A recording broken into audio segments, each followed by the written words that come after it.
Alright guys, today we're going to come at you with the, as I said in earlier video, gonna show you some of the drivers I got for the sound quality build, since I have all the drivers I'm using currently minus the subwoofer.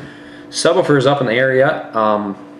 It's pretty hard choosing a SQ driver for a subwoofer, and I'll get into that a little bit later, but we'll just introduce the drivers today and make this video kind of short and simple and sweet.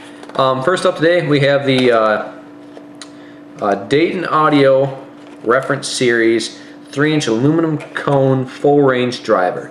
This driver, as well as my Morel tweeters I'll show you in a second, both came from Parts Express. Awesome place if you're looking to get budget drivers, even for an SPL build. Pretty awesome to get anything for. I'll show you guys these drivers here. Open them up there. I mean, they're pretty basic, empty box.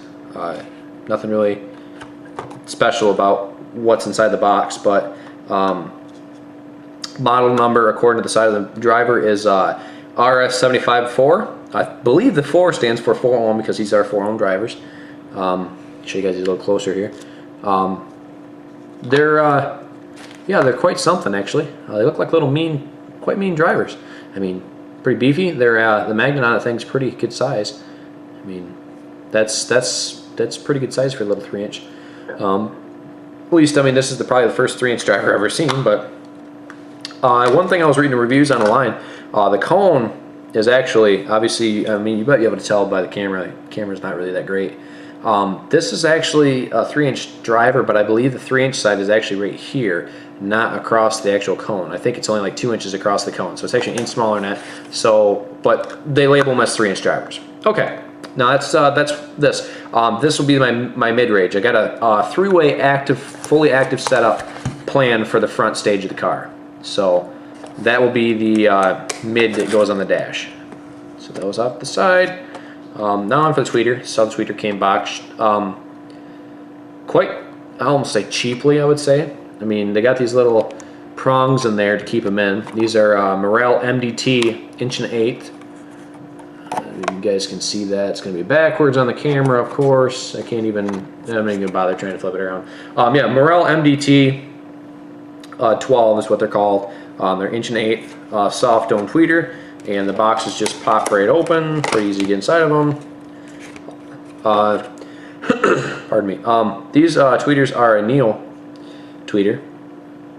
Soft domes, very soft dome. I mean, I could just barely touch that and it dents in.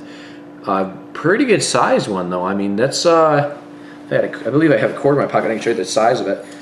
Use quarter for reference here, and it's actually pretty good size. I wouldn't say the actual driver itself is 1/8". Okay, so yeah, here's a quarter right here.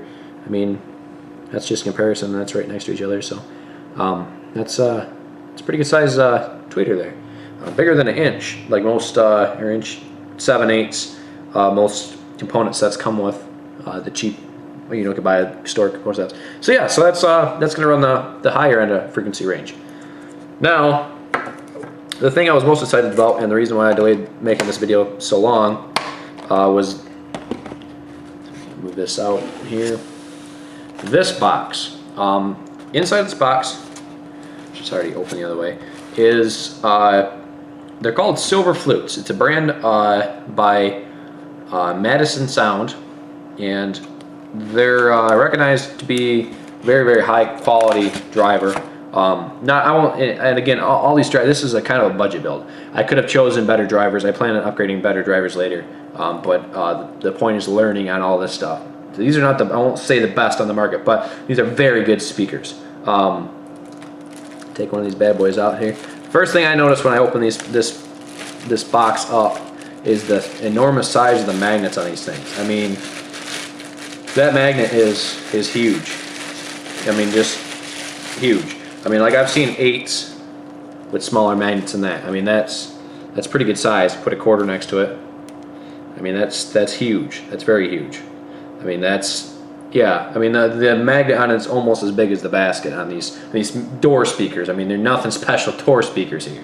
So it's got a wool fiber cone, from what I understand. And then this is going to be the low end mid bass of the 3-way active setup I have planned. So yeah, that's the drivers. I'm not going to go too much in more detail right now. We'll get into where I'm crossing over and everything out later. That's what we got, though. I do have all the drivers. I will do another video next week. My amps, the guy who I bought my amps from, it will be shipping them out Monday. I don't know why he's waiting, but he's waiting. So I guess deal with it as it come. I got a pretty good deal on them. I bought a linear power for those. I'm gonna tell you right now. I bought 3 linear power amps. I bought a linear power 352, a 652, or pardon me, I'm saying those wrong. A 225-2, a 65-2, and a 95-2. Now, a simple and sweet linear power amps, when they say like that, they're meant to be 25 watts times 2, or 35 watts times 2, 65 watts times 2, and 95 watts times 2. Now those are severely underrated. They're all Class A, B amps, very high quality components and everything on those. That's probably the part of this build I'm most excited about, is having some of those. All 3 of the amps are 1989, 1990 vintage. So they're old school amps, and the old school guys that are gonna be hopefully be someday following this channel will understand what that means. There's just nothing like an old school amp. Yeah, the new amps are great and they're efficient and all that stuff like that, but old school power is, there's just no substitute, especially in the sound quality world. So, I mean, this video's, I'm sure, getting kind of long. It looks like 7 minutes or so, so I'm gonna cut that short. Thank everybody for watching. If you guys are liking what you're seeing on the channel, I'm looking forward to doing a lot of this stuff in the future. Hope to help grow the car audio knowledge base, much like a lot of the other YouTubers have done. I'm going to be going to shows and stuff, like car audio shows and stuff like that. Over the winter it's pretty low-key, so I will be doing a lot more of my own build stuff, introducing vehicles. The sound quality build I plan on taking my winter time up, but the majority of the summertime or whatever is going to be my truck. So yeah, I'm going to cut this video short. If you guys like what you're seeing here, slap that like button, subscribe. Thanks, Yukon Jeff, signing out.